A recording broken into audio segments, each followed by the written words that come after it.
El frío de Stalingrado, donde el metal se quiebra por la helada y los hombres mueren en las trampas de fuego de sus propios tanques. El teniente Kovalev pierde a un amigo en un terrible estallido y comprende. El reglamento es una sentencia de muerte. Él idea un truco donde el tanque no frena, sino que entra en un derrape, sembrando el pánico entre los alemanes. Un hecho aterrador. Las tripulaciones ardían en segundos sin conocer este secreto. ¿Y qué cálculo escandaloso permitió cambiar las leyes de la física en combate? Aquí verán los detalles intrigantes de esas noches de reparaciones y horrores sobre el hielo.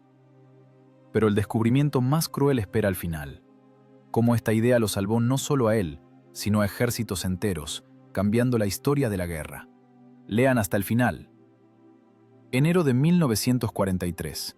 Zona de la fábrica Octubre Rojo. Esto no es una ciudad. Es una acumulación de hormigón, varillas y ladrillo congelado que los cartógrafos por costumbre llaman calles. La temperatura del aire ha descendido a menos 25 grados Celsius. El metal rechista por el frío. El lubricante las transmisiones se espesa, convirtiéndose en un mazacote viscoso. El teniente Sokolov no murió por ser un cobarde. Murió porque era un estudiante ejemplar. Observo su máquina a través de una grieta en la mampostería de un taller destruido. El T-34 de Sokolov, haciendo sonar sus orugas, sale arrastrándose desde la esquina de un edificio administrativo semidestruido. El motor ruge a bajas revoluciones, escupiendo nubes de humo gris que se congelan instantáneamente en el aire helado. El tanque se mueve estrictamente según el reglamento del servicio de combate de las tropas blindadas. El conductor alinea el chasis para tiro directo. El comandante da la orden. ¡Corta! La máquina se sacude. Los embragues se desconectan. Las orugas se bloquean. 28 toneladas de inercia arrastran el chasis hacia adelante sobre el hielo compactado. La suspensión Christie, famosa por su suavidad, aquí le juega una mala pasada. El morro del tanque se clava hacia abajo, luego rebota hacia arriba. Es el inevitable cabeceo tras un frenado brusco. El artillero dentro de la torreta presiona la frente contra la almohadilla de la mira, intentando atrapar el objetivo en la retícula, que baila como loca. Necesita esperar. Esperar a que cesen las oscilaciones del chasis. 1 segundo, 2 segundos, 3 segundos. Esos 3 segundos son una sentencia. El artillero alemán en la torreta del Panzer IV modificación F2 no espera. Está en una emboscada, 300 metros calle abajo, cubierto tras un montón de vigas retorcidas. Su máquina está inmóvil. Su cañón ya está apuntado al punto donde se supone aparecerá el tanque soviético. No tiene que luchar contra la inercia. No tiene que esperar a que se calme la hidráulica del retroceso. Simplemente pisa el pedal de disparo. El destello de la boca del cañón se funde con el sonido del impacto. El proyectil calibre 75 milímetros cruza la distancia en una fracción de instante. Entra en el costado del T-34 de Sokolov, justo bajo el borde de la torreta, en el lugar más vulnerable, donde están los tanques de combustible. No hubo rebote ni chispas, solo un sonido sordo y húmedo, como el de un cuchillo entrando en la carne. Un instante después, las escotillas se abren de golpe bajo la presión de la tormenta de fuego interior. La detonación de la munición arranca la torreta de varias toneladas y la arroja al pavimento como si fuera una lata vacía. La tripulación ni siquiera tuvo tiempo de entender que estaban muertos. La radio, hace un segundo llena de órdenes, se corta con un siseo estático. Bajo los binoculares, los lentes se empañaron con mi aliento. A mi lado, el conductor de mi tripulación, el sargento Pilipenko, se limpia las manos con un trapo. Sus manos están negras de aceite y rojas por el frío. La piel de los nudillos está agrietada y la suciedad se ha incrustado en las grietas. Mira el esqueleto ardiente de la máquina de Sokolov sin miedo, pero con una angustia sombría y animal. Ambos conocemos la mecánica de lo sucedido. Esto no es una guerra de héroes. Es un problema matemático en el que nos han calculado. El tercero en una semana. La voz de Pilipenko suena sorda, como si viniera de bajo tierra. Teniente, tienen el cruce calibrado. Tienen referencias allí, sectores de tiro. Salimos como blancos en una galería de tiro. Te detienes, te quemas. Tienes razón. La táctica alemana en combate urbano es impecable. Han convertido las ruinas de Stalingrado en un sistema de trampas mortales. conocen nuestras instrucciones. Saben que el tanque soviético no puede disparar con precisión en movimiento. No tenemos estabilizadores de cañón. Para disparar, necesitamos detenernos. Para detenerse en el hielo se necesita tiempo. Y es precisamente en ese intervalo, cuando el mecánico lucha con las palancas y el artillero con su aparato vestibular, que el alemán mete un proyectil en el costado. En el cuartel general del batallón, ubicado en el sótano de un taller intacto, huele a humedad, moho y tabaco barato. El comandante de batallón, el mayor Beliaev, camina de esquina a esquina. Su rostro es gris por la falta de sueño. Sus ojos están inflamados. Sobre la mesa hay un mapa desplegado, lleno de marcas de lápiz rojo y azul. La línea del frente pasa directamente a través de los talleres de la fábrica. ¿Por qué se detuvieron, Kovalev? Beliaev no grita, pero en su voz resuena un acero a punto de romperse. La orden era tomar la calle central. Sokolov fue, Sokolov ardió, y tu pelotón está cubierto. ¡Cobardía! Física, camarada mayor, respondo. Mi voz es seca, desprovista de emociones. Aquí no hay lugar para excusas. Sokolov actuó según el reglamento. Parada para disparar. Tiempo de amortiguación de las oscilaciones del chasis, 4 segundos. Tiempo de reacción del artillero alemán desde la emboscada, 1,5 segundos. Perdemos 2,5 segundos. Es una eternidad. A esta distancia, el blindaje nos salva. El cañón largo del 4 alemán nos atraviesa. Beliaev se detiene bruscamente. Golpea la mesa con el puño, la lámpara de queroseno salta. Las sombras se agitan en las húmedas paredes de ladrillo. «Me importan un comino tus segundos», gruñe. «Me importa un comino la física. Tenemos una orden del Estado Mayor del Ejército, expulsar al enemigo del cuadrante 1240. Si no tomamos esta calle, los alemanes traerán cañones de asalto y cortarán nuestra defensa hacia el Volga. Mañana al amanecer, guiarás al resto de la compañía al ataque, según el reglamento. Con infantería sobre el blindaje. Y si te detienes o retrocedes, yo mismo te fusilaré frente a la formación por incumplimiento de la misión de combate». Miro el mapa. Cuadrante 1240. Un estrecho canal de piedra cubierto de hielo. A izquierda y derecha, muros ciegos de edificios industriales. Adelante, una batería de cañones antitanque camuflada y tanques enemigos enterrados. Ir allí siguiendo las reglas significa meterse voluntariamente en la horca. «¿Permiso para retirarme, camarada mayor?», pregunto. Beliaev respira con dificultad. Entiende que nos envía al matadero. Es un oficial experimentado, ha recorrido desde la frontera hasta el Volga. Pero sobre él pende una orden, y sobre la orden pende un tribunal. No tiene opción. ¿Y yo? «Vete, Kovalev, prepara las máquinas, revisa las baterías, que mañana arranquen como relojes». Salgo del sofocante sótano al aire helado. El viento arrastra granizo fino que corta la cara como papel de lija. El estruendo de la artillería no cesa ni un minuto, pero el oído hace tiempo aprendió a filtrar ese ruido, percibiéndolo como fondo. Solo importa el cambio de ritmo. Ahora el ritmo es parejo, metódico. Los alemanes golpean el cruce.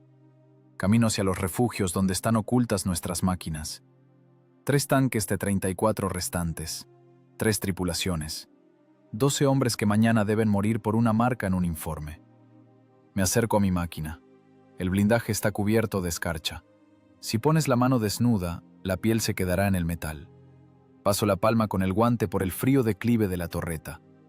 No son solo trozos de acero soldados juntos. Es un mecanismo complejo que posee su propio carácter, sus enfermedades y sus posibilidades ocultas. La Escuela Soviética de Construcción de Tanques creó estas máquinas toscas pero resistentes. Las grandes tolerancias en las piezas les permiten funcionar en el barro, en el polvo, con mal aceite. Pero ahora no necesitamos resistencia. Necesitamos una velocidad de reacción para la cual esta estructura parecería no está diseñada. Recuerdo la muerte de Sokolov. Cuadro por cuadro.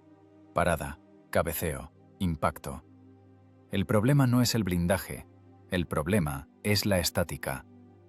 Mientras nos movemos, es difícil darnos. La velocidad angular del desplazamiento del objetivo para el artillero alemán es demasiado alta a una distancia de 200 metros, pero no podemos disparar en movimiento. o creemos que no podemos. El reglamento está escrito para tierra seca, para polígonos, para condiciones normales. Aquí no hay condiciones normales. Aquí hay hielo. Aquí hay ciudad. Aquí la muerte espera a cualquiera que juegue según las reglas. Entro en la torreta. Adentro huele a diésel, a pólvora quemada y a cuerpos sin lavar. En el lugar del artillero está mi libreta. Saco un trozo de lápiz. Necesito calcular. Si no frenamos con las palancas, si usamos la inercia de 28 toneladas no como enemigo, sino como aliado. En mi cabeza comienza a formarse un esquema. Vectores de fuerza, coeficiente de fricción de la oruga sobre el hielo, fuerza centrífuga al girar. Si entramos en la curva en cuarta marcha, no, la oruga se saldrá. Y si es en tercera, y bloquear un lado no suavemente, sino de golpe, el tanque derrapará, se pondrá de lado, deslizamiento. En ese momento el chasis se mueve hacia adelante, pero la torreta puede mantener la dirección hacia el objetivo. Es una locura. El manual de operación prohíbe categóricamente tales maniobras en suelo firme. Es garantía de salida de oruga y destrucción de la transmisión final. Pero aquí no es suelo firme, aquí es hielo. Hielo regado con aceite y sangre. Cierro los ojos, imaginando esa danza de acero. Derrape controlado, deslizamiento en lugar de frenado. Disparo en el momento en que la inercia se amortigua por la fricción, pero el tanque aún no se ha detenido definitivamente. Un segundo en que el enemigo pierde la puntería porque no nos movemos en línea recta, sino en arco. Abro la libreta. El grafito rasga el papel. Vector de velocidad. Ángulo de deriva. Esto ya no es táctica de combate de infantería, es mecánica pura. Y esta noche, en un taller congelado, debo convertir esta teoría de mente en la única oportunidad de supervivencia. La luz de la lámpara de queroseno arranca de la oscuridad las toscas costuras de soldadura en la torreta de mi máquina. Estamos en un taller de montaje semidestruido, donde el techo se conserva solo en fragmentos, recordando las costillas de un esqueleto roído. La nieve cae directamente sobre el compartimiento de transmisión, siseando sobre el metal aún tibio del blindaje. No duermo. Dormir en tales condiciones es un lujo impermisible, que conlleva pérdida de concentración. En lugar de dormir, desgloso la mecánica de la muerte inminente. Frente a mí, sobre un trapo aceitoso, yace la libreta abierta. El grafito del lápiz se desmorona por la presión. No dibujo tácticas, dibujo vectores de fuerza. El tanque T-34 modelo 42 es una máquina genial para la tierra negra y la nieve virgen. Las orugas anchas crean baja presión sobre el suelo. Pasamos por donde se atascan los tigres y panteras alemanes. Pero aquí, sobre el hielo pulido de los pasajes de la fábrica, nuestra ventaja se convierte en sentencia. En el hielo, el T-34 se vuelve una vaca. Una vaca torpe, pesada e inercial de 28 toneladas. El agarre de las orugas de acero con la capa de hielo tiende a cero. Cualquier movimiento brusco con la palanca del embrague lateral lleva a un giro incontrolado. La máquina simplemente resbala. Por eso el manual de conducción de vehículos de combate prohíbe categóricamente las maniobras bruscas en superficies resbaladizas. Punto 44. Sección Conducción en condiciones invernales. Claro y preciso. Realizar el movimiento suavemente, evitar tirones. Realizar los giros en marchas bajas con un radio grande. Tacho este punto en mi cabeza con una cruz gruesa. Seguir esta regla mañana nos matará a todos. Miro el plano del chasis. 5 ruedas de apoyo de gran diámetro. Rueda motriz atrás, rueda tensora adelante. El esquema simple y confiable de Christie, pero tiene un punto débil. Si a alta velocidad se bloquea bruscamente una oruga, toda la inercia colosal del casco intentará arrancar los eslabones de las guías. En suelo seco, esto es un descalce garantizado. La oruga se sale, las ruedas golpean el suelo, el tanque se convierte en un blanco inmóvil. Y la tripulación se convierte en cadáveres. Pero, ¿qué tal si el hielo no es el problema, sino la solución? Trazo la línea del vector de inercia.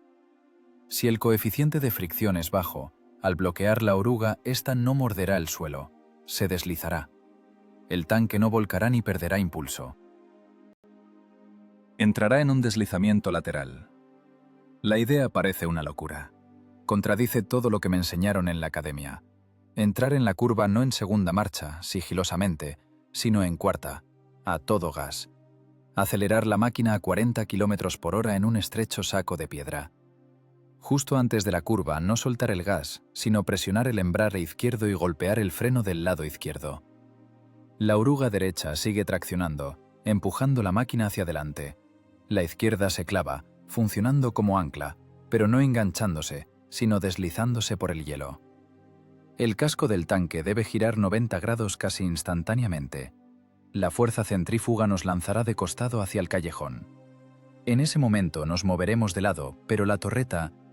Si el artillero gira la torreta con anticipación en contra del sentido de rotación del casco, en el momento del derrape, el cañón mirará estrictamente al enemigo. Es una ecuación con tres incógnitas. ¿Aguantarán los pernos de las orugas? ¿Llegará a tiempo el artillero? Y lo principal, ¿no nos aplastaremos contra la pared del taller vecino? Teniente, ¿qué está tramando? La voz del conductor, el suboficial Gorelov, suena ronca. Está abajo, junto a la escotilla de transmisión abierta, limpiándose las manos negras de grasa de grafito. Gorelov es un viejo tractorista. Siente el motor V2 como su propio organismo. Ve mis garabatos en la libreta y se le alarga la cara. Bajo del blindaje, salto al suelo de hormigón cubierto de casquillos y ladrillo roto. Le muestro el esquema. Mañana no nos detendremos para disparar, Gorelov. Dispararemos derrapando. Me mira como a un loco. Su mirada corre del dibujo a mis ojos, tratando de encontrar signos de contusión. Derrapando, en el hielo, escupe al suelo. La saliva se congela casi al instante. Teniente, eso es consejo de guerra. ¿Entiende lo que pasará con la transmisión lateral? Molerá los engranajes a polvo. ¿Y si tiramos la oruga? En combate, descalzarse es la muerte. No alcanzaremos ni a abrir las escotillas, nos quemarán. Los alemanes no son tontos, rematarán al que esté parado. El reglamento está escrito con sangre, no lo inventaron tontos. No se pueden hacer esas piruetas en un 34. Tenemos las crestas de las orugas bajas, se saldrán de la rueda tensora. Gorelov tiene razón. Desde el punto de vista de un mecánico, propongo violar la máquina. Propongo obligar a 500 caballos de fuerza a trabajar para romper el metal. El reglamento está escrito para conservar la máquina hasta el combate, respondo con dureza. Mi voz rebota en las paredes vacías del taller. Y mi tarea es conservar a la tripulación en el combate. ¿Viste a Sokolov? Hizo todo según las instrucciones. ¿Dónde está ahora? Ardiendo en el cruce junto con el radiooperador y el artillero. Los alemanes tienen todo calibrado allí, cada metro. Saben dónde pisaremos el freno. Esperan ese momento. En cuanto sueltes el gas para detenerte a apuntar, eres cadáver. Me acerco a él. Gorelov huele a alcohol y miedo, pero sobre todo a cansancio. No tenemos opción, suboficial. O arriesgamos el hierro o garantizamos entregar las vidas. Necesito un derrape controlado. Entrada en cuarta marcha. Bloqueo brusco. La inercia debe arrastrarnos más allá de su mira. Mientras el alemán gira sus volantes tratando de atrapar un objetivo que se desliza, ya habremos disparado. Gorelov calla, mira sus manos, sus nudillos magullados. Luego desvía la mirada a las orugas del tanque. Masivos eslabones de acero, pulidos por la nieve y el barro. Cada eslabón pesa más de 10 kilos. No es solo una cadena, es la columna vertebral del tanque. Le pido que rompa esta columna para sobrevivir. En cuarta, murmura. ¿Qué revoluciones hay que mantener? ¿1800? El motor rugirá, nos oirán a 1 kilómetro. Que oigan, que se preparen para recibir un tanque que sale de la esquina y frena. Pero nosotros saldremos volando de lado, como un disco de hockey sobre hielo. Gorelov niega con la cabeza, pero veo en sus ojos una chispa de emoción profesional. Es un desafío a su maestría. Hacer lo que se considera imposible. Mantener 28 toneladas de acero al borde de la catástrofe. Si la oruga se sale, yo mismo lo estrangulo, teniente, si no me quemo antes, dice con tristeza. Pero hay que revisar los pernos de las orugas y aflojar la tensión, un poco, que haya juego. Si las tensamos como dice el reglamento, como cuerda de guitarra, seguro se rompe con el golpe lateral. Pero si le damos un poco de holgura, tal vez aguante. Ya está trabajando. Ya aceptó esta lógica de mente. El cálculo de ingeniería venció al miedo al reglamento. Afloja, asiento, y revisa los embragues. Deben agarrar con fuerza mortal. Si patinan, nos estrellamos contra la pared. Pasamos el resto de la noche en el infierno helado de la reparación. El sonido de los golpes de mazo sobre los pernos se ahoga con la artillería. Preparamos la máquina no para un combate, sino para un truco, para un número mortal bajo la cúpula del cielo de Stalingrado, donde en lugar de red de seguridad hay tierra congelada y en lugar de aplausos, proyectiles perforantes. Vuelvo a subir a la torreta y miro por el periscopio. El vidrio es turbio, verdoso. A través de él, el mundo parece submarino. Mañana este mundo intentará aplastarnos, pero tengo un plan, tengo física, y tengo una tripulación lista para violar las leyes del sentido común por una oportunidad entre mil. En la esquina de la libreta, junto a los vectores de fuerza, escribo una palabra: velocidad. Es el único blindaje que nos queda. Velocidad de reacción y velocidad de rotación de la rueda motriz. Mañana por la mañana comprobaremos quién es más fuerte, la óptica alemana de la firma Zeiss o la insolencia rusa multiplicada por el riesgo de ingeniería. El amanecer se acerca. El cielo al este se vuelve gris, tiñéndose del color de una venda sucia. La helada se intensifica. El metal del tanque empieza a rechinar por la tensión, como presintiendo que deberá soportar cargas no previstas por los diseñadores de la fábrica de Kharkov. Estamos listos. El motor B-234 ruge tras el tabique blindado, devorando diésel y aire. Dentro del tanque este sonido no se oye, se siente con todo el cuerpo, como una vibración que hace que los dientes empiecen a desmoronarse. Salimos a una caza solitaria. No es un ataque, es un experimento de laboratorio, donde el precio del fracaso será nuestra cremación instantánea. El conductor Gorelov pone tercera marcha. Las orugas muelen con crujidos el granizo mezclado con polvo de ladrillo. Vamos por el callejón que lleva a la plaza frente al taller número 4. Las paredes de las casas aquí están cortadas por la artillería en ángulo, abriendo sectores de tiro. Miro por el visor del comandante. El mundo en el ocular tiembla, difuminándose en una neblina gris blanquecina. Adelante está el cruce, el mismo donde la muerte espera a cualquiera que baje la velocidad. Salimos al espacio abierto, e inmediatamente lo veo. Un cañón autopropulsado Stug 3, silueta baja, agazapada, parecida a una tortuga aplastada. Está en la profunda sombra de un arco destruido, a solo 150 metros de nosotros. No tiene torreta.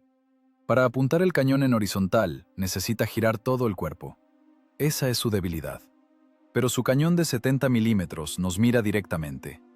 El instinto grita con voz desaforada: ¡frena! ¡Marcha atrás!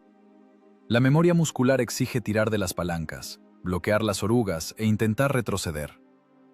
Es un reflejo grabado por años de estudio. Pero si nos detenemos, el artillero alemán apretará el gatillo antes de que podamos parpadear. ¡Gas! Grito por el laringófono, tapando el rugido del diésel y mi propio miedo. Cuarta, embrague izquierdo atrás. ¡Rápido! Gorelov no discute. En este momento no es una persona, es un accionamiento hidráulico cumpliendo una orden. Siento cómo el tanque salta hacia adelante, como si lo pateara una bota gigante. Las revoluciones del motor se disparan al límite. El humo de los escapes se vuelve negro. Gorelov tira de la palanca izquierda hacia atrás hasta el tope. Al mismo tiempo pisa el pedal del freno izquierdo. La física toma el mando. 28 toneladas de metal, corriendo a 40 km por hora, pierden repentinamente el punto de apoyo a la izquierda. La oruga derecha sigue girando furiosamente, empujando la máquina hacia adelante. La izquierda se clava. En suelo seco esta maniobra arrancaría las ruedas de los ejes y nos aplastaría contra el blindaje dentro del compartimiento de combate. Pero aquí hay hielo. El tanque no gira, derrapa. El cuerpo de la máquina comienza a rotar alrededor del eje vertical con una velocidad monstruosa. Nos lanza de lado. La fuerza centrífuga me aplasta contra la pared de la torreta. Oigo cómo el cargador se golpea el hombro con un ruido sordo contra la recámara del cañón. El rechinar de las orugas cambia de tono. Ahora no es un traqueteo, sino un chillido de metal deslizándose sobre metal. Vamos de lado, con el flanco hacia el autopropulsado alemán. En el periscopio veo cómo el cañón del Stuck se sacude. El artillero alemán entra en pánico. Está acostumbrado a seguir un objetivo que va linealmente. Sabe calcular la anticipación horizontal, pero no puede calcular la trayectoria de un objeto que se mueve hacia adelante, rota y se desliza de lado al mismo tiempo. La velocidad angular de nuestro desplazamiento supera la velocidad de giro de su pesada casamata. Gira las ruedas de puntería, pero nuestra silueta se escapa de su mira más rápido de lo que gira su cañón. ¡Fuego! Ordeno en cuanto la cruz de mi mira, bailando en un ritmo loco, coincide por una fracción de segundo con el costado gris del autopropulsado. El artillero pisa el pedal. Disparo de 76 milímetros a quemarropa. Dentro de la torreta estalla una bola de fuego, instantáneamente reemplazada por el humo acre de los gases de pólvora. El estruendo es tal que por un momento te quedas sordo. La recámara del cañón retrocede, escupiendo el casquillo humeante que cae con un tintineo al suelo del compartimiento de combate. El retroceso del cañón F-34 es el golpe de un martillo de varias toneladas. Este golpe va contra nuestro movimiento. El impulso del disparo amortigua la inercia del deslizamiento. El tanque se estremece, su rotación se ralentiza, como si alguien invisible hubiera tirado del freno de emergencia. Las orugas finalmente encuentran agarre. El proyectil golpea al alemán en la casamata, un poco más arriba del mantelete del cañón. No veo la explosión. Solo veo un haz de chispas y una nube negra saliendo de sus escotillas. ¡Nos vamos! ¡Derecha! ¡Al callejón! Ronco. Tengo sabor a sangre en la boca. Al golpear contra el visor me mordí la lengua. Gorelov suelta el embrague izquierdo y endereza la máquina. El tanque, coleando, se zambulle en la sombra salvadora tras la pared de ladrillo del taller. Pasamos la zona de impacto 3 segundos antes de que pudiera haber estallado un proyectil de respuesta allí, si el alemán siguiera vivo. Dentro de la máquina hay un olor pesado. Mezcla de pólvora quemada, aceite caliente y sudor humano que brota al instante en cuanto baja la adrenalina. Las manos del artillero tiemblan cuando busca un nuevo proyectil. Mis rodillas tiemblan tanto que apenas me mantengo en el piso de la torreta. No fue un combate. Fue una pelea callejera donde ganó el que golpeó primero con un puño de acero. Violamos todas las leyes de la táctica y operación técnica. Obligamos a una mole de 30 toneladas a bailar en el hielo, como una bailarina ligera. Miro el panel de instrumentos. La temperatura del aceite se arrastra a la zona roja. El motor está sobrecalentado por el trabajo a revoluciones límite. Pero estamos vivos. Y la transmisión, contra todo sentido común, no se desmoronó. ¡Enteros! Oigo la voz de Gorelov en los auriculares. En su voz hay una mezcla de incredulidad y euforia salvaje. «Teniente, las orugas están en su sitio. No nos descalzamos». Es la primera pirueta del ballet de Stalingrado. Demostramos que la física trabaja para quienes no temen sus leyes. La máquina alemana, creada para la guerra correcta, perdió ante la máquina rusa a la que obligaron a trabajar más allá de lo posible. Pero esto es solo el comienzo. Un truco exitoso aún no es un sistema. Ahora necesito explicar al Estado Mayor por qué no ardí, como prescribe el reglamento, sino que regresé con una victoria, violando una orden directa sobre las reglas de combate. El cuartel general del batallón me recibe no con fanfarrias, sino con un aire pesado y viciado donde flota la espera del fusilamiento. Aquí, bajo las bóvedas del sótano de hormigón, la guerra se convierte de estruendo y fuego en secas líneas de informes y gráficos de bajas. El mayor Beliaev está sentado a la mesa cubierta de mapas. No me mira. Mira el informe sobre el estado técnico de las máquinas. ¿Eres idiota, Kovalev? Su voz es baja, pero en ese silencio hay más amenaza que la explosión de una bomba. Estoy firme. Mi uniforme está empapado de sudor y hollín. Mis manos tiemblan por la tensión, pero mantengo la espalda recta. Misión cumplida, camarada mayor. Autopropulsado enemigo destruido, sin bajas, máquina operativa. Beliaev levanta lentamente la cabeza. En sus ojos no veo la alegría de la victoria, sino la furia fría de un hombre responsable de cada tornillo en la unidad a su cargo. ¿Operativa? Arroja sobre la mesa una hoja de papel. Es el informe del subjefe técnico. Tiene sobrecalentamiento de los embragues laterales. El desgaste de los pernos de las orugas es tal como si hubieras hecho una marcha de 500 kilómetros en una hora. Los mecánicos dicen que tirabas de las palancas como si quisieras arrancar la transmisión de raíz. Esto es sabotaje, teniente. En tiempo de guerra se llama traición. Es supervivencia, respondo. Es un circo, brama Belyaev saltando de la silla. La sombra de su figura se quiebra en la pared de ladrillo. Aquí no mostramos trucos, peleamos. El reglamento está escrito con sangre, Kovalev. Allí dice negro sobre blanco. Tiro desde paradas cortas. Movimiento suave. ¿Y tú qué hiciste? ¿Patinaje artístico en una máquina de 28 toneladas? ¿Entiendes que si se te hubiera salido una oruga en el sector de tiro, ni siquiera hubiera enviado una grúa por ti? Hubiera dado de baja a la tripulación como pérdida en combate por estupidez del comandante. Doy un paso hacia la mesa. Es una violación de la subordinación, pero ahora no se trata de rangos, sino de matemáticas. Saco de mi portafolios mi libreta, la misma, con los vectores y fórmulas. Permiso para informar, camarada mayor. Belyaev calla, respirando pesadamente. Mira mis dibujos con asco, como si fueran herejía. Mire las cifras. Señalo con el dedo los cálculos. El tiempo de vida de un tanque inmóvil en un cruce de calles en el cuadrante 1240 es de 3 minutos. Es estadística de los últimos 3 días. Sokolov vivió 2. Los alemanes tienen calibrado cada ladrillo. Cualquier parada es 100% probabilidad de impacto. El proyectil de 75 milímetros atraviesa nuestro costado de lado a lado. No tenemos blindaje contra sus cañones largos. Paso la página. Y ahora la dinámica. Si el tanque se mueve en deslizamiento lateral, la velocidad angular del desplazamiento del objetivo supera las capacidades de los mecanismos de puntería del cañón alemán. Simplemente no alcanzan a girar las manivelas. La probabilidad de impacto cae al 10%. Y eso, si es un rebote casual. ¿Propones convertir el batallón de tanques en una compañía de ballet? Belyaev entrecierra los ojos. ¿Entiendes qué calificación requiere tal maniobra? Nuestros conductores son tractoristas de granjas colectivas. Tiran de las palancas con las 2 manos. ¿Y quieres que derrapan como pilotos de carreras? Romperán las orugas en la primera curva. Y entonces nos quedaremos sin tanques del todo. La infantería irá contra las ametralladoras desnuda. ¿Eso quieres? Quiero que regresen vivos, digo con firmeza. Y que quemen los tanques alemanes, no que ardan ellos.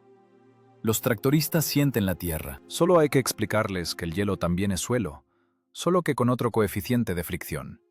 Deme tiempo. Belyaev se vuelve a sentar. Se frota las sienes con los dedos. Es un viejo militar. Está acostumbrado al orden, a la táctica lineal, a la previsibilidad. Pero también ve los esqueletos ardientes de nuestras máquinas en las calles. Entiende que los viejos métodos aquí no funcionan. Nos hemos topado con un muro, y ese muro no se rompe con un ataque frontal. En la esquina del sótano gotea agua de una tubería. Gota, gota, gota. Cada gota cuenta los segundos de nuestra vida. ¿Cuánto?, pregunta sordamente el comandante. Un día, 24 horas. Necesito todas las tripulaciones restantes y el polígono en el patio trasero de la fábrica. Y carta blanca para el gasto de combustible y repuestos. Belyaev me mira con una mirada larga y pesada. Pesa los riesgos. Por un lado, tribunal por violación de órdenes y daño a la técnica. Por otro, la oportunidad de cumplir una misión de combate que parece imposible. Tienes 24 horas, Kovalev. Pronuncia finalmente. Su voz suena como una sentencia. Mañana al amanecer los alemanes planean un contraataque. Inteligencia informa concentración de blindados en el sector G. Si tus patinadores no los detienen, si una sola máquina se detiene por oruga salida o embrague quemado, yo personalmente te llevaré a juicio. Y créeme, el batallón de castigo te parecerá el paraíso. Me empuja una hoja de papel y una pluma. Escribe un recibo. Asumo toda la responsabilidad por el estado técnico de los vehículos de combate a mi cargo, para que tenga un papel para el fiscal. Tomo la pluma.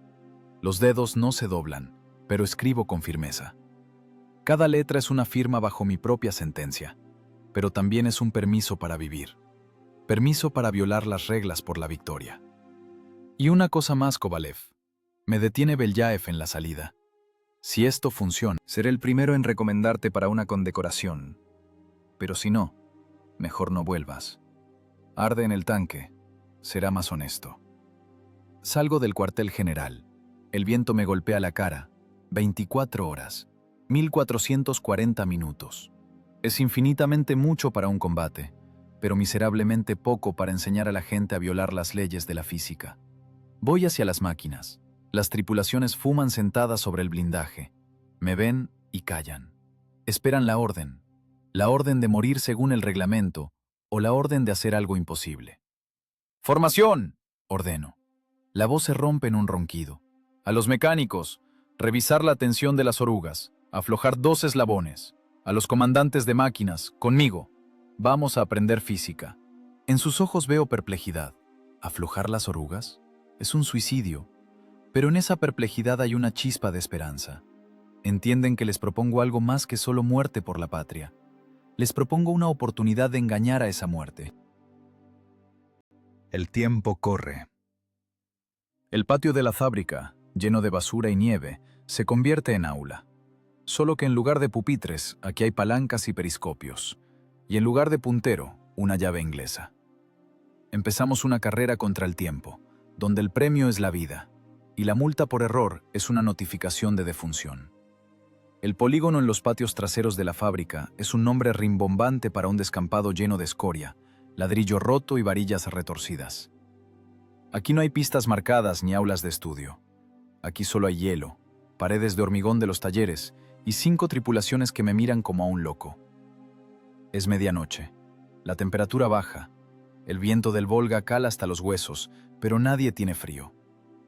De los motores calientes de las 5 máquinas sube un calor pesado y aceitoso. El aire tiembla por el estruendo de los diésel trabajando en ralentí. La tarea es simple, grito sobre el ruido de los motores. Aceleración hasta 30. Referencia. Aquel montón de vigas. Entrada en curva. Bloqueo de un lado. Giro de 90 grados. Disparo a la maqueta. Salida del derrape. ¡Vamos! Primero va la tripulación del sargento Volkov. Su conductor, un chico joven de los refuerzos, aprieta las palancas con demasiada fuerza. Lo veo incluso a través del blindaje por cómo se sacude la máquina. El tanque ruge, arranca, gana velocidad. Pero justo antes de la curva, los nervios del mecánico fallan. Instintivamente suelta el gas. Error. En lugar de deslizamiento, ocurre un golpe. La oruga, perdiendo inercia, muerde el suelo. El tanque clava el morro, la cola derrapa, pero no suavemente, sino a tirones. Se oye un chirrido terrible de metal. Las crestas de los eslabones se salen de la corona de la rueda motriz. La máquina se cala, clavando el cañón en la pared. Corremos hacia allá. Volkov sale de la escotilla, con la cara blanca. El mecánico tiembla. ¿La oruga?, pregunto secamente. En su sitio, teniente. Pero parece que dobló los pernos. Casi nos descalzamos. Soltaste el gas. No pregunto, constato el hecho. Te asustaste.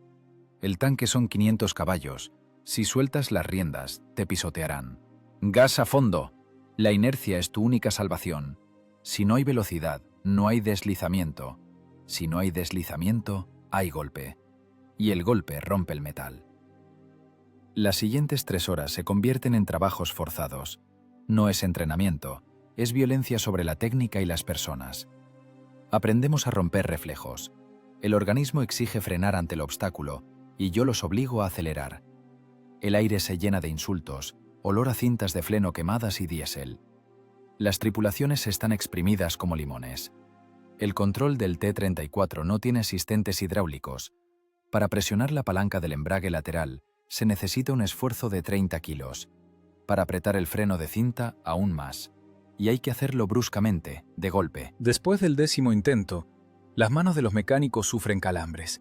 La piel de las palmas se rompe, dejando rastros de sangre en las palancas.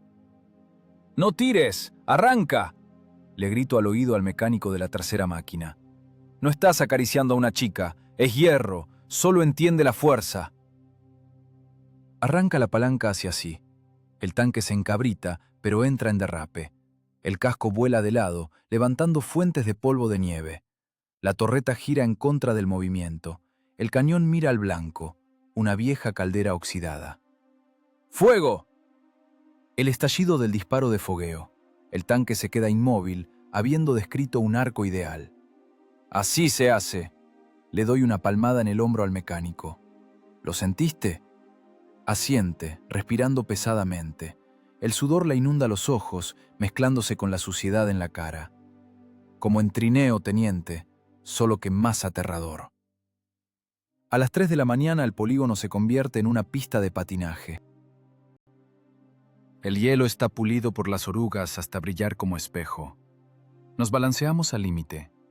Una tripulación finalmente se descalza. La oruga se sale de la rueda tensora con un estruendo parecido al derrumbe de una casa. Gastamos 40 minutos preciosos en la reparación. En la oscuridad, a la luz de linternas de bolsillo, 10 hombres con barras y mazos vuelven a montar la cinta de muchas toneladas. Los dedos se congelan al metal. Los insultos son tales que parece que se derrite la nieve. Pero nadie se queja. Todos entienden. Mejor perder las orugas aquí que la vida mañana por la mañana. Esto es la clase de hielo. Aquí no hay calificaciones. Aquí solo hay criterio vivo o muerto. Les enseño a escuchar la máquina. El tanque habla con la tripulación en el lenguaje de las vibraciones. Si la oruga empieza a patinar, por el piso corre un temblor fino. Si el motor se ahoga, cambia el tono del aullido de la turbina. Si tienes miedo, se detendrá.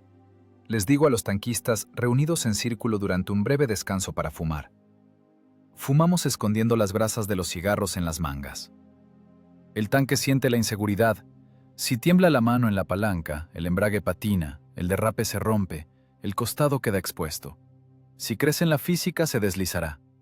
Tienen que volverse parte de la transmisión. Su sistema nervioso debe conectarse a la caja de cambios. Al amanecer, de 5 tripulaciones, 3 dominan el truco. Las otras 2 no pudieron superar el miedo. Sueltan el gas, frenan. La psicología de la autoconservación resulta más fuerte que la orden. Los aparto del grupo de maniobra. Irán en el segundo escalón, como apoyo de fuego. Es cruel, pero honesto. En el hielo no hay lugar para dudas. 3 máquinas que pasaron la selección están en fila. Sus costados están rayados, las ruedas calientes por la fricción. Pero están enteras. Miro a mis hombres. Parecen fantasmas. Ojos hundidos. Caras negras de hollín. No han dormido más de un día. Sus músculos están cargados de ácido láctico tanto que cada movimiento causa dolor. Pero en sus miradas ha aparecido algo nuevo. Es la mirada del depredador que entendió que ya no es la presa. Antes se subían al tanque como a una caja de hierro que los protege con blindaje. Ahora miran al tanque como a un arma que ellos controlan. Entendieron que 28 toneladas de acero pueden bailar. A repostar, ordeno. La voz ronca, las cuerdas vocales rotas por los gritos. Revisar munición. Carga completa de perforantes. Explosivos no llevar. No habrá infantería allí. Solo blindaje. Los mecánicos se meten en las máquinas. Movimientos escuetos, precisos. Ningún alboroto. El cansancio cortó todo lo superfluo, dejando solo la función. Me acerco a mi máquina. Gorelov duerme, sentado en el lugar del conductor, con la cabeza sobre las palancas. Golpeo el blindaje. Abre los ojos instantáneamente.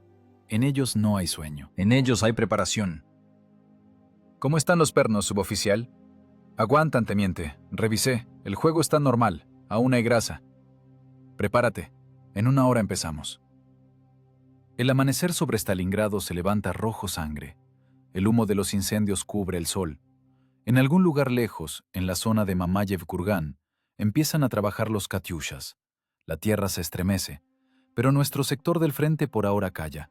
La calma antes de la tormenta. Los alemanes calientan los motores de sus Quattros y Stuks, preparándose para un ataque estándar. Esperan que actuemos como siempre, linealmente, predeciblemente. Se equivocan. Salimos a las posiciones iniciales. 3 tanques, 3 bólidos de muerte. Convertimos la noche en entrenamiento para convertir la mañana en masacre. El cálculo de ingeniería ha terminado. La teoría está aprobada en el polígono. Ahora empieza el examen que tomará el enemigo y no habrá recuperación. Me pongo el casco. El laringófono enfría el cuello. Pelotón, escuchar mi orden. Trabajamos variante hielo. No mantener distancia. Cada uno por su cuenta, pero en ritmo único. Entrada en zona de impacto a velocidad máxima. En los auriculares, clics de confirmación. 3 cortos, recibido. Los motores aúllan. Nos ponemos en marcha. Las orugas muerden el hielo. No vamos a morir. Vamos a deslizarnos. Los alemanes llegaron exactamente a las 8:00. La puntualidad es su segunda religión después de la superioridad racial. Los esperábamos. Oímos su zumbido pesado de baja frecuencia a una cuadra de aquí. No es apoyo de infantería común. El sonido de los motores Maybach no se confunde con nada. Es la élite. 4º batallón de tanques, equipado con máquinas de edición especial. En mi periscopio entran flotando las siluetas. Panzer IV modificación F2. Cañones largos de 75 milímetros con frenos de boca. Estos cañones son capaces de perforar el blindaje frontal de un T-34 desde 1,5 kilómetros. Aquí, en el saco de piedra, las distancias se reducen a 100 metros. Eso significa que cualquier contacto es mortal. El blindaje aquí es solo papel. Solo salva la geometría del movimiento. Van en cuña, ocupando el cruce con seguridad. Conocen su trabajo. Los tanques se detienen, bloqueando las calles. Las torretas giran. Los cañones escanean las ruinas. Crean una zona de muerte, un sector barrido por fuego cruzado. Su táctica es la espera. Saben que los rusos se lanzarán al contraataque. Esperan a que asomemos la nariz, nos movamos y nos detengamos para disparar. Es una trampa. Una emboscada perfectamente planeada para ases. Pero esperan el tanque sobre el que leyeron en sus manuales. No nos esperan a nosotros. «Atención, pelotón». Hablo al laringófono bajito, como temiendo que me oigan a través del blindaje. Trabajamos esquema péndulo. Primero adelante. Segundo, preparar. Gorelov suelta el embrague. El motor aúlla, llegando a las inauditas 2000 revoluciones. Salimos volando del pasaje lateral no con el morro por delante como se debe, sino casi de lado. El tanque va en un profundo derrape controlado. La oruga izquierda bloqueada, la derecha girando furiosamente sacando chispas del adoquín. El cuerpo de la máquina girado 45 grados respecto al vector de movimiento. Para el artillero alemán del tanque líder, esto es un shock. Ve un objetivo que viola las leyes de la física. Su cerebro, entrenado para la anticipación lineal, falla. Intenta atraparnos en la mira, gira el volante de la torreta. Y aquí entra en vigor la regla que calculé por la noche. La velocidad angular de nuestro deslizamiento es mayor que la velocidad de rotación del motor eléctrico de la torreta del Panzer. Su cañón llega tarde. Físicamente no puede alcanzarnos. La cruz de su mira cuelga en el vacío, detrás de nuestra cola. ¡Fuego! Nuestro disparo suena como un latigazo. Disparamos en movimiento, en el momento de máximo deslizamiento. El proyectil sale casi a quemarropa. Distancia 70 metros. El tanque alemán se estremece. La bala entra en su costado, justo bajo la torreta, arrancando el anillo. La explosión de la munición ocurre instantáneamente.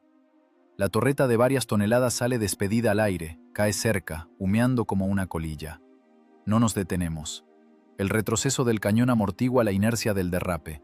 Gorelov cambia de marcha al instante y lanza la máquina a un nuevo viraje, ahora a la derecha, saliendo de la línea de fuego del segundo alemán. En ese momento, del callejón vecino sale volando la máquina del sargento Volkov. Exactamente la misma pirueta loca. El polvo de nieve vuela como muro, tapando la visión al enemigo. Volkov pasa zumbando junto al pasmado oponente, girando como un trompo. Los alemanes no ven un tanque, sino una mancha borrosa. Abren fuego desordenado. Los proyectiles muelen las paredes de ladrillo, rebotan en el pavimento, se van al cielo. Ni un impacto en el casco. No hay a qué darle. El objetivo no se queda quieto ni un segundo. Creamos un carrusel de muerte. Nuestros 3 tanques corren por la plaza, cruzando sus trayectorias, entrando en derrapes, girando en un palmo. Es un caos, pero un caos controlado. La radio alemana explota en pánico. Mi radiooperador intercepta fragmentos de frases en frecuencia abierta. Están locos, no son tanques, son malditos fantasmas. No puedo fijar la mira, el objetivo se mueve caóticamente. Sector A, ayuda. ¿A dónde disparar? Están en todas partes. Están acostumbrados a pelear con máquinas, y nosotros peleamos con física. Sus alabadas miras Zeiss, magnífica óptica, mecánica precisa. Todo eso se vuelve chatarra inútil cuando el enemigo se niega a jugar según las reglas de la balística. Esperan la parada, y no hay parada. Solo hay movimiento continuo, rechinar de metal y trueno de disparos. El tercer tanque alemán intenta retroceder, irse a cubierto, pero el conductor entra en pánico. Da demasiado gas bruscamente. La máquina sube con la cola sobre un montón de ladrillo roto y levanta el morro. Blanco ideal. La plancha blindada inferior está expuesta. Lo veo. Gorelov lo ve. No necesitamos orden. Hacemos un giro policial de 180 grados. Una sobrecarga monstruosa aplasta las entrañas contra la columna vertebral. Se oscurece la vista, pero las manos hacen su trabajo. Disparo. El proyectil entra en la panza de la máquina alemana, perforando la transmisión y el motor. El tanque se enciende como antorcha. Nadie salta de las escotillas. El combate dura solo 7 minutos. 7 minutos de chillido de embragues y estruendo de cañones. En este tiempo, el pelotón de élite alemán se convirtió en un cementerio de chatarra. 4 esqueletos ardientes, 2 cañones volcados. Humo negro y grasiento se arrastra por la calle, mezclándose con la niebla helada. Nos vamos tan repentinamente como aparecimos. Nos zambullimos de vuelta en el laberinto de ruinas, dejando atrás el cruce en llamas. Los motores rugen, exigiendo enfriamiento. Dentro de la torreta hay tal hedor a pólvora quemada que arden los ojos. Pero respiramos. Estamos vivos. Las manos tiemblan no de miedo, sino por el bajón de adrenalina. Miro a mis chicos. El cargador está sentado en el suelo, apretando contra el pecho un casquillo vacío, y se ríe sin sonido. Su cara está negra de hollín, solo se ven los dientes blancos y el blanco de los ojos. Es la histeria del sobreviviente. Rompimos su molde. No solo destruimos 4 tanques, destruimos su seguridad de que la guerra es un proceso predecible. Hoy aprendieron que el Iván ruso es capaz de hacer volar 28 toneladas de hierro fundido. Pero es pronto para relajarse. Esto fue la vanguardia. Las fuerzas principales aún están por delante. Y ahora sabrán que estamos aquí. Dejarán de lanzarse a lo loco. Traerán aviación o artillería de gran calibre para nivelar este cuadrante con el suelo junto con nosotros. Pero por ahora somos los reyes de esta pista de hielo. Pelotón, informe de estado, ronco al aire. Segunda máquina, normal. Doblamos el guardabarros, arrancamos un faro, munición a la mitad. Tercera máquina, normal. El conductor parece que se dislocó el hombro, pero sostiene las palancas. Vamos a la base. Me limpio el sudor de la frente. El guante deja un rastro sucio. Lo hicimos. El cálculo de ingeniería, multiplicado por la locura rusa, resultó más fuerte que el orden alemán. Pero adelante hay todo un día, y noche, y cada nueva hora exigirá de nosotros aún mayor ingenio, porque el enemigo aprende rápido, demasiado rápido. El combate dura ya 20 minutos. Para la infantería es un instante. Para un tanquista en una escotilla cerrada es toda una vida, comprimida en un ciclo infinito. Carga, puntería, disparo, tirón de palanca. Dentro de la máquina la temperatura subió a 40 grados, a pesar del frío afuera. El motor trabajando al límite calentó el tabique del motor. El ventilador no da abasto para sacar los gases de pólvora. Respiramos una mezcla de monóxido de carbono y adrenalina. El conductor Gorelov ya no siente las manos. Veo su espalda. La guerrera empapada, pegada a los omóplatos. Sus hombros se sacuden al ritmo de los tirones de la máquina. Ya no es control consciente, es pura fisiología, memoria muscular. Tira de las palancas de los embragues laterales con un esfuerzo suficiente para doblar una barra de hierro, y lo hace cada 5 segundos. Si se detiene aunque sea un instante, los músculos sufrirán calambres y nos convertiremos en inmuebles. En la plaza frente al taller reina el caos. La nieve se mezcló con tierra, hollín y aceite, convirtiéndose en un lodo negro. Visibilidad cero. Nos orientamos solo por los destellos de los disparos. En los auriculares crujidos de interferencia e insultos. «Tercero, descalzado, nos volaron la oruga». El grito del comandante de la máquina número 3, teniente Petrov, rompe a través del estruendo. Giro el periscopio. El tanque de Petrov está junto a la pared de la sala de calderas. La oruga izquierda se deslizó como serpiente de las ruedas y yace en la nieve, brillando con eslabones rotos. Un proyectil rompió el perno de unión. La máquina está inmovilizada. Ahora es simplemente un fortín de acero, condenado al fusilamiento. 2 tanques alemanes Panzer IV ya notaron la víctima. Giran lentamente las torretas. No tienen prisa. Saben que el ruso no irá a ninguna parte. Solo necesitan apuntar y meter un proyectil en el costado inmóvil. «Gorelov, ¿ves a Petrov?», grito. «Lo veo. Está acabado, teniente». «No». «Maniobra con paz. Alrededor de él. ¡Rápido!». Es improvisación. Esto no estaba en el entrenamiento. Pero el principio es el mismo. Física e inercia. Gorelov me entiende a medias palabras. Dirige nuestro T-34 directo hacia el camarada abatido. Aceleramos. Los alemanes nos ven, pero no disparan. Vamos demasiado rápido y en ángulo agudo. Pasamos entre Petrov y los alemanes. «Embrague derecho atrás. ¡Gas!». Gorelov bloquea la oruga derecha. El tanque empieza a girar alrededor de Petrov, describiendo un círculo cerrado de 10 metros de radio. Nos convertimos en un escudo vivo, un escudo giratorio. La fuerza centrífuga me aplasta contra la pared de la torreta tanto que me corta la respiración. El cargador cae sobre la munición, el proyectil se le resbala de las manos, pero lo agarra de nuevo al instante. El mundo en el periscopio se convierte en una franja borrosa. Ruinas, fuego, tanque alemán, pared, de nuevo ruinas. El artillero alemán se vuelve loco. Ve frente a sí un objetivo que corre en círculo, con una velocidad angular inaccesible para sus mecanismos. Intenta dispararnos, pero en el momento de apretar el gatillo ya nos desplazamos 3 cuerpos. El proyectil golpea el adoquín donde estábamos hace un segundo. Las esquirlas repiquetean en nuestro blindaje como granizo. «¡Fuego a la motriz!», ordeno cuando en la mira destella por una fracción de segundo el costado del alemán.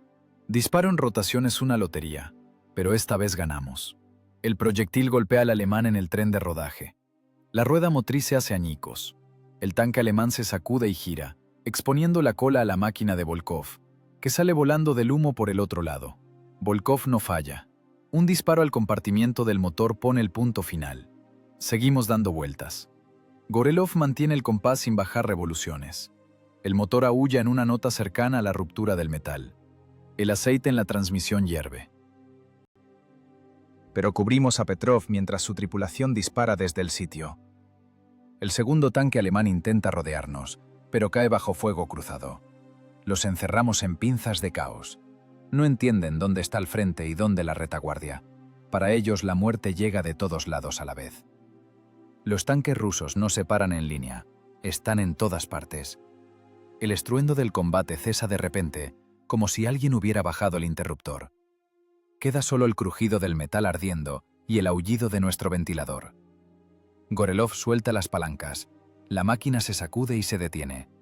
El silencio presiona los oídos como algodón pesado. Abro la escotilla. El aire frío irrumpe en la torreta, quemando los pulmones. Inspecciono el campo de batalla. 8 hogueras negras, 8 máquinas de la Wehrmacht convertidas en chatarra. Sus torretas arrancadas, cañones clavados en la tierra, de las escotillas sale humo denso y graso. Es el trabajo de 3 tripulaciones en 20 minutos. «Tercero, ¿cómo están?», pregunto al laringófono. «Vivos». La voz de Petrov tiembla. Conductor contuso, radiooperador herido por esquirlas de blindaje. Pero vivos. Gracias, comandante. Si no fuera por su carrusel... ¿Pueden repararse? Hay eslabones, tensaremos. Necesitamos unos 40 minutos. Tienen 10. Los alemanes no son idiotas, cubrirán este cuadrante con morteros. Me deslizo por el blindaje hacia abajo. Las piernas flaquean. Me acerco a Gorelov. Está sentado en el borde de la escotilla, con los brazos colgando. Sus manos tiemblan tanto que no puede sacar un cigarrillo del paquete. Saco el mío, lo enciendo, se lo pongo en los dientes. Aspira profundo, con avidez, hasta toser. ¿Tuvo miedo, suboficial?, preguntó. No, teniente. No hubo tiempo para tener miedo. Las manos tenían miedo, pero la cabeza calculaba. Miro nuestra máquina. Costados picados por esquirlas, pintura quemada, guardabarros izquierdo arrancado de cuajo. Pero el blindaje está entero. No hay ni una perforación pasante. Los rebotes dejaron surcos profundos, pero no nos mataron. El ángulo de encuentro del proyectil con el blindaje al deslizarse siempre resultó demasiado agudo. La física nos salvó donde era impotente el grosor del acero. Las pérdidas del pelotón son solo hierro, óptica rota, eslabones arrancados, ruedas dobladas. La gente está entera. Esa es la estadística principal de la guerra. El hierro lo hará nuevo la fábrica. A la gente no se la puede hacer. Recogemos trofeos, ordeno, aunque no tengo fuerzas ni para levantar la mano. Documentos, mapas, todo lo que sobrevivió en las máquinas alemanas. Y nos vamos. La función terminó. La nieve sigue cayendo, cubriendo lentamente las manchas negras de hollín. El hielo de Stalingrado bajo nuestras orugas se volvió aún más resbaladizo por el aceite y anticongelante derramados. Pero ahora sabemos, el hielo no es una sentencia, es un hábitat, y aprendimos a respirar en él. El silencio después del combate aturde más fuerte que un ataque de artillería. Los oídos, acostumbrados al rugido de 1000 caballos de fuerza y al estruendo de cañones de 76 milímetros, se niegan a percibir la ausencia de sonido. En la cabeza hay un zumbido fino y agudo. Son los capilares de los tímpanos reventados por el cambio de presión. Motores apagados. Ahora solo se oye cómo se enfría el metal. Clics, crujidos, golpes sordos dentro de los compartimientos del motor. 28 toneladas de acero se contraen a 20 grados bajo cero, entregando el calor acumulado en el combate.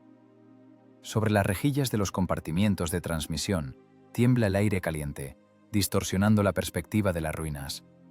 Estamos parados junto a nuestras máquinas. Piernas de algodón, no sostienen. Las tripulaciones se deslizaron a la nieve. Alguien está sentado directo en la oruga. Alguien se recostó al blindaje intentando calmar el temblor en las manos. No es miedo. Es la resaca.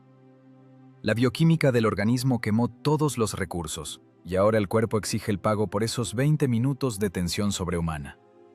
Me obligo a levantarme. Necesito inspeccionar la máquina. Es un reflejo de ingeniero. Primero evaluar daños, revisar componentes, entender qué precio pagó el mecanismo por la supervivencia de la tripulación.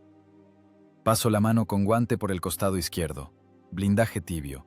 No queda lugar sano, puras cicatrices. La pintura se quemó y se infló en burbujas, pero son heridas superficiales. Aquí hay un surco profundo de medio metro, huella de un proyectil alemán. Entró tangente, arrancó la capa superior de acero cementado y se fue en rebote. Me detengo y miro esa huella. Si hubiéramos estado parados, este proyectil nos habría atravesado, convirtiendo a la tripulación en carne molida. Pero nos deslizamos. El ángulo de encuentro del proyectil con el blindaje cambió. En lugar de 90 grados, el alemán obtuvo 30. La energía cinética no perforó el metal, sino que resbaló sobre él, como una gota de agua sobre aceite. La física funcionó. El cálculo resultó correcto. El tren de rodaje sufrió más. Las bandas de goma en las ruedas de apoyo están hechas trizas. Por la fricción en los golpes laterales, la goma se sobrecalentó y en parte se derritió, escurriendo en mocos negros congelados sobre los discos. Las crestas de los eslabones están pulidas a espejo. En algunos eslabones se ven microgrietas, fatiga del metal por cargas límite a la ruptura. Pero los pernos aguantaron. La oruga quedó entera. El acero soviético marca Hatfield resultó más fuerte que la puntualidad alemana. Desde el cuartel general se acerca un Jeep Willys hacia nosotros. El coche salta en los baches, salpicando barro. De él baja el mayor Belyaev. No corre, camina lento, pisando pesadamente el ladrillo roto. Su rostro es impenetrable. Se detiene a 10 pasos de mi máquina. Mira los tanques alemanes ardiendo. 8 columnas de humo negro sostienen el cielo gris. Es el cementerio de la élite de la Panzerwaffe. Luego desvía la mirada hacia nosotros, a los 3 T-34 sucios, ahumados, pero vivos. Esperaba ver una fosa común. Probablemente ya había preparado el discurso fúnebre y la lista de notificaciones. Y ve vencedores. Esto rompe su imagen del mundo. Belyaev se acerca a mi tanque. Se quita el guante y con la palma desnuda toca esa misma huella de rebote en el costado. Entiende balística. Ve que no es un milagro, es geometría. Luego baja la mirada, al hielo. Toda la plaza frente al taller está pintada con las huellas de nuestras orugas. No son líneas rectas de maniobras tácticas. Es un tejido loco. Arcos, espirales, lazos, círculos que se cruzan. Parece huellas de patinadores en una pista, solo que en lugar de cuchillas aquí trabajaron eslabones de 500 kilos. Las huellas cuentan la historia del combate mejor que cualquier informe. Aquí, entrada brusca en curva, profundos arañazos en el hormigón por el derrape. Aquí, el compás, un círculo perfectamente parejo alrededor del camarada abatido. Aquí, un 8 con el que confundimos a los artilleros alemanes. Belyaev mira largo rato estos patrones. Luego levanta la cabeza y me mira a los ojos. En su mirada no hay severidad reglamentaria, hay algo más. Respeto mezclado con perplejidad. «Informe, teniente», dice en voz baja. «Misión cumplida, camarada mayor. Cuadrante 1240 despejado. El enemigo perdió 8 unidades de blindados. Bajas de personal, 0. Bajas de material. Requerimos cambio de bandas de ruedas y reparación corriente de transmisión». Belyaev suelta una risita, saca una pitillera, me ofrece un cigarrillo.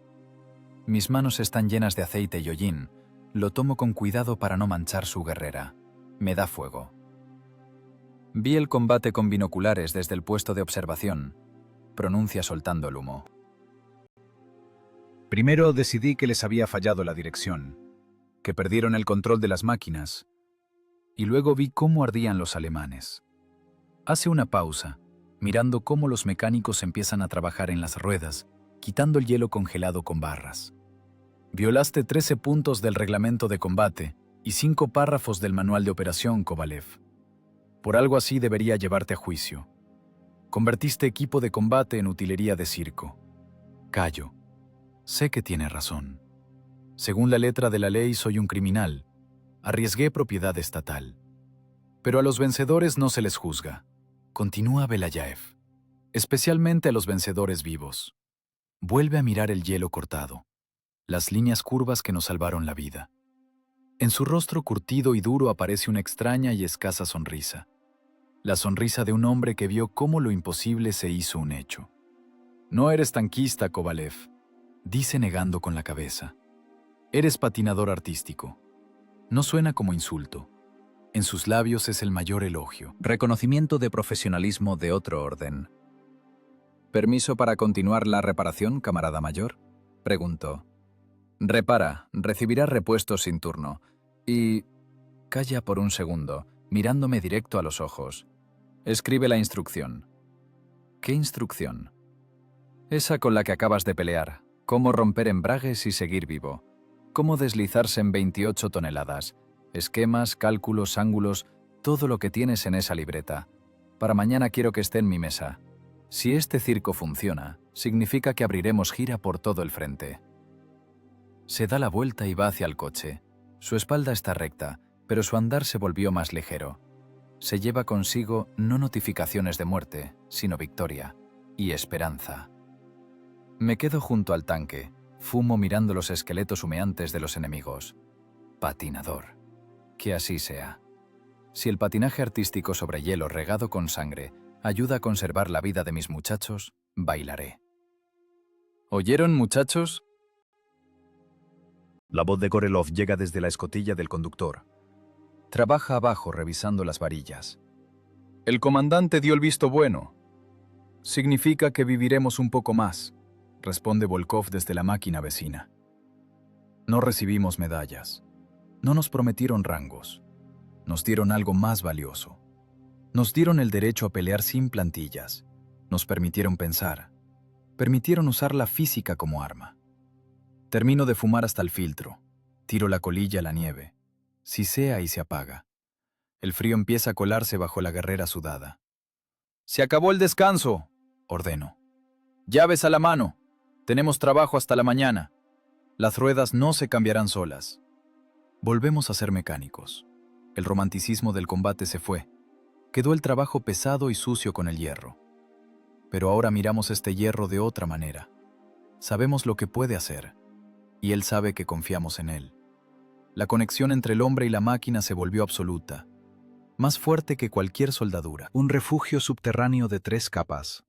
Profundidad, 2 metros bajo el nivel del suelo congelado. Arriba, capa de troncos, tierra y nieve que amortigua los sonidos de la guerra hasta un zumbido lejano e irreal. Aquí huele arcilla húmeda, tabaco barato y queroseno. Me retiraron de la primera línea por una semana. Es un tipo extraño de vacaciones.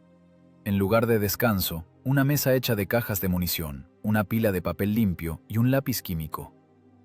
La orden del mayor Beliaev fue breve: plasmar en papel, para que cualquier sargento de la academia entienda cómo no arder en el primer combate.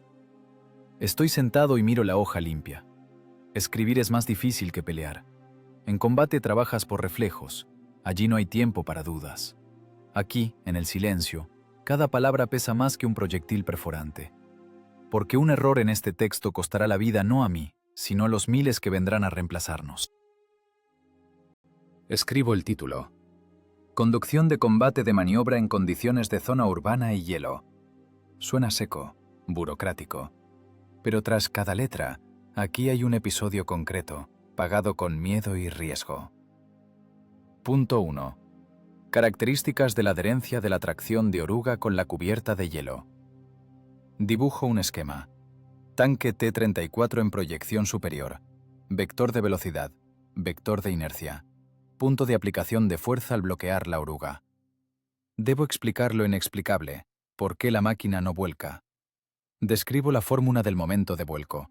Nuestro centro de gravedad es bajo. El ancho de vía permite soportar sobrecargas laterales de hasta 2 unidades. Si el mecánico mantiene el gas, la fuerza centrífuga presiona el lado externo al suelo, compensando la inclinación. Es física, es imparcial. Recuerdo la cara de Gorelov, sus manos desgastadas. En la instrucción escribo: el esfuerzo en las palancas durante maniobras de emergencia aumenta el triple. Se recomienda trabajar con ambas manos al bloquear un lado. No es un consejo, es una exigencia fisiológica.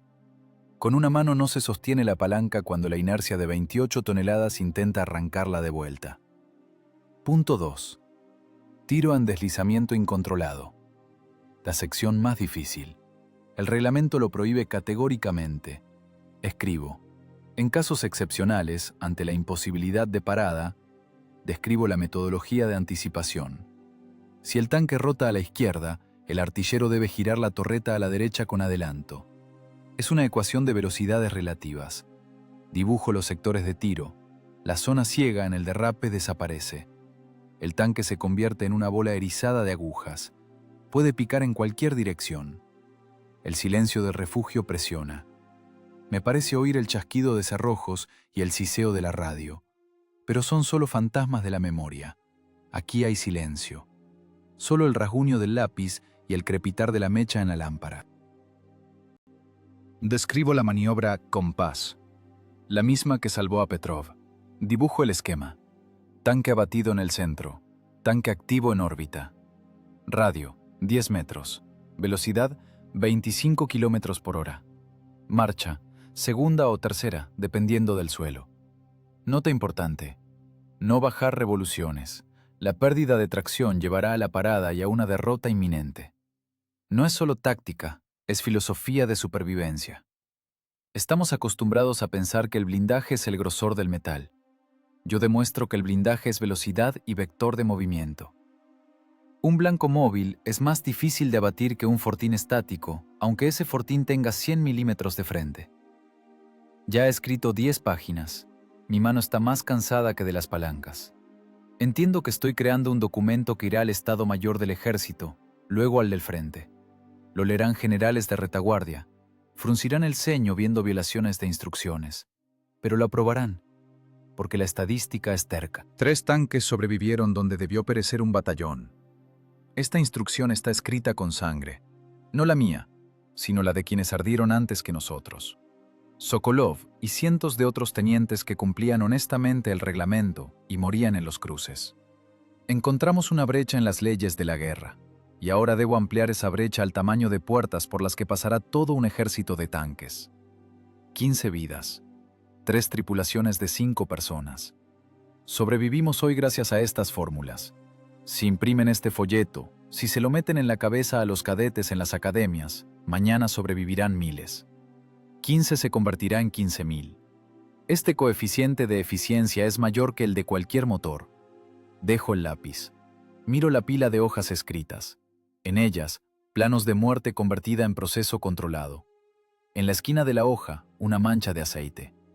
No me di cuenta de que la puse con la manga sucia. Que se quede. Es sello de autenticidad. Al refugio baja un mensajero. Trae una olla con avena.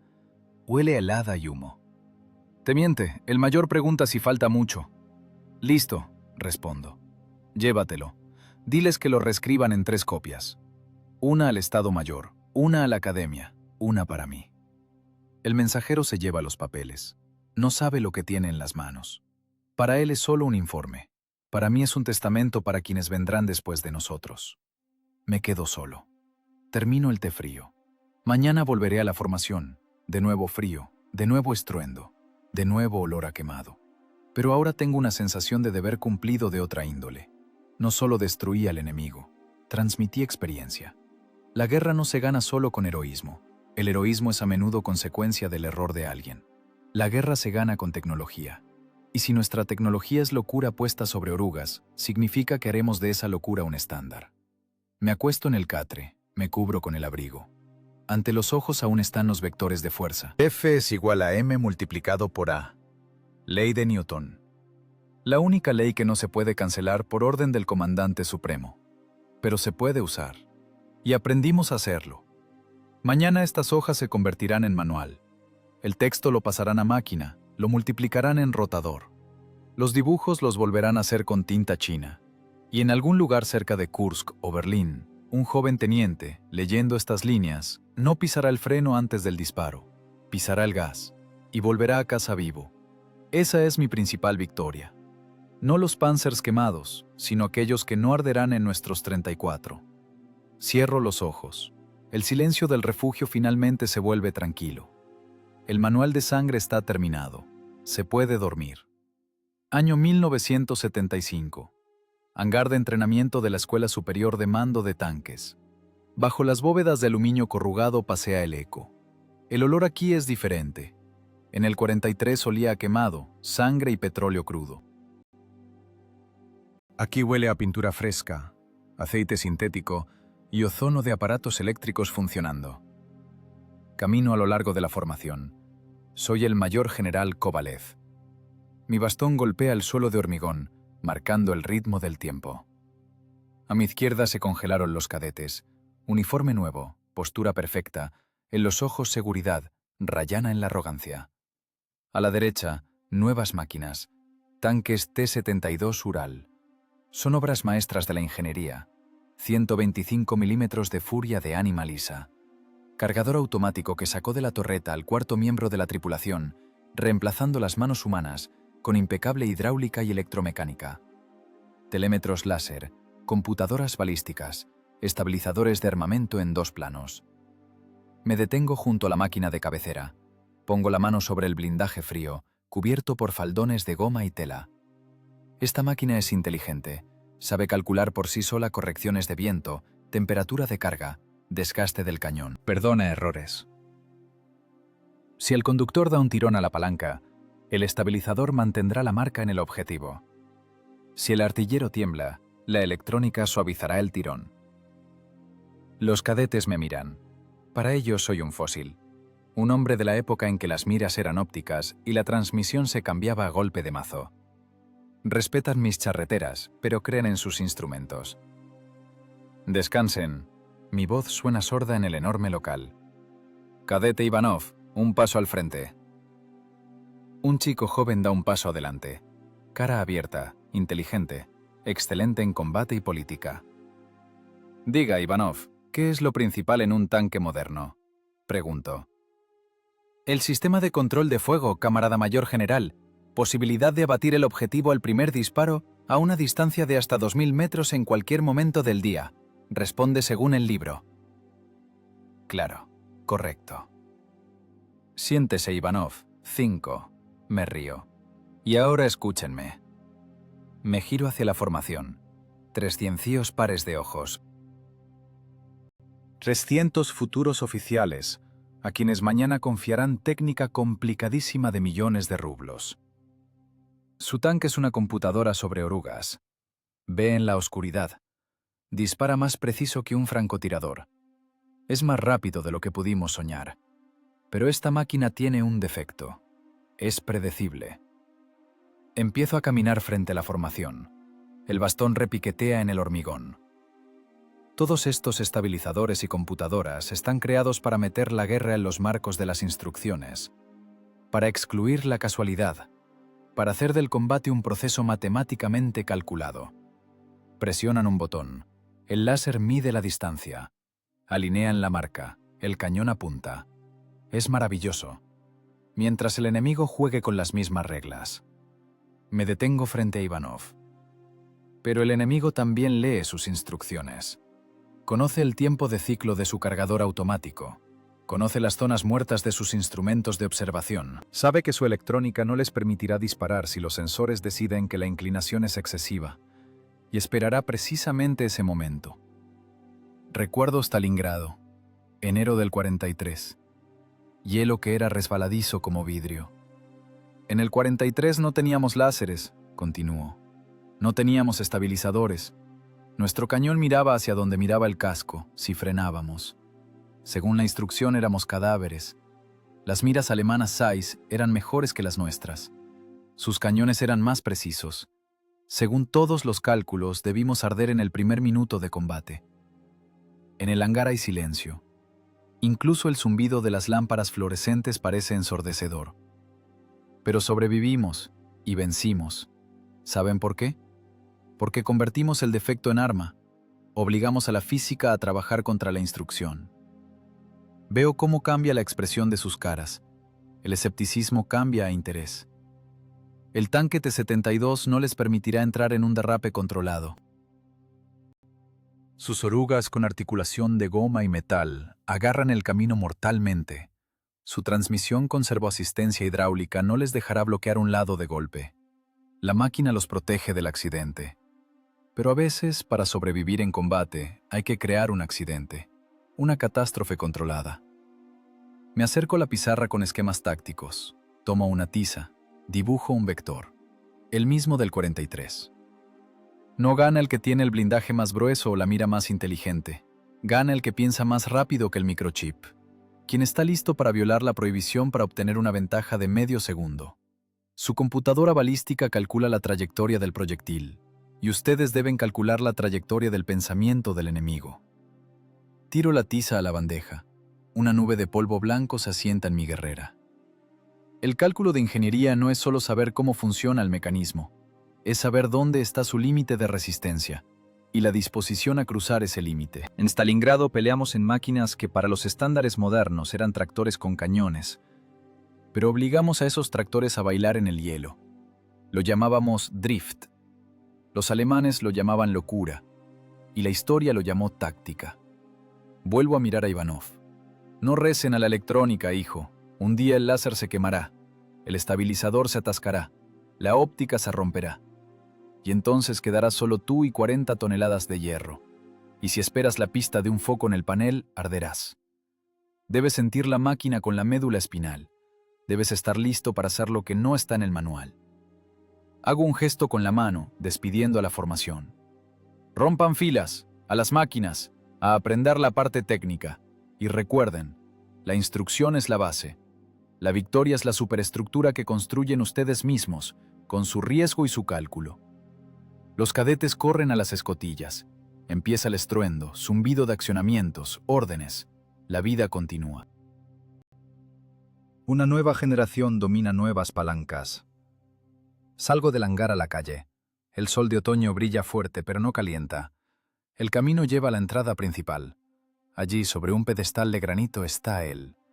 Tanque T-34 modelo 42. Está recién pintado de color verde de desfile. Las ruedas delineadas con borde blanco, el cañón alzado al cielo, como en un saludo eterno. Parece un juguete comparado con esos monstruos que están en el hangar. Pequeño, anguloso, estrecho. Me acerco al pedestal, me apoyo en el bastón. Para todos los que pasan es un monumento, un símbolo, un trozo de historia. Para mí es un ser vivo que se congeló solo por un segundo. Miro las orugas, eslabones de acero cubiertos de barniz negro. Parecen estáticos, incrustados en el hormigón. Pero recuerdo cómo se deslizaban. Recuerdo ese sonido, el chillido de metal contra hielo que helaba la sangre. En mi memoria surge la imagen. Cruce gris, humo, y nosotros volando de lado en una nube de polvo de nieve. No fue un milagro. En la guerra no hay milagros. Hay una ecuación resuelta con precisión, donde las variables fueron velocidad, masa y fuerza de fricción. No vencimos porque somos rusos y nada nos asusta. Vencimos porque fuimos ingenieros de nuestro destino. Tomamos la realidad miserable, hielo, helada, motor débil, y la recalculamos a nuestro favor. Acaricio el metal frío del eslabón. Bueno, hola bailarina. Susurro solo con los labios. Parece que el tanque se estremece apenas perceptiblemente. Tal vez por un camión que pasó, o tal vez él también recuerda. En este mundo donde ahora mandan láseres, radares y satélites, queda inalterable una cosa: el hombre acorralado, el hombre a quien las circunstancias prohíben sobrevivir, y que a pesar de todo encuentra la solución, no estándar, arriesgada, la única correcta. Ese es nuestro motor eterno. No el diésel F2, no la turbina de gas, sino la capacidad del soldado ruso de convertir una situación sin salida en una tarea de ingeniería y resolverla. Me acomodo la gorra. Mayor General Kovalev, veterano de las tropas de tanques, autor del manual metodológico Fundamentos de maniobra no estándar, va a casa. Tengo clase mañana.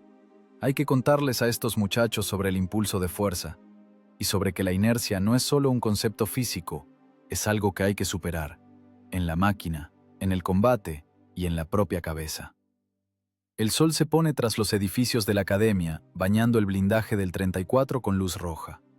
El tanque en el pedestal parece arder de nuevo, pero no con fuego de derrota, sino con fuego de gloria. Está firme, ya no se desliza. Ha llegado.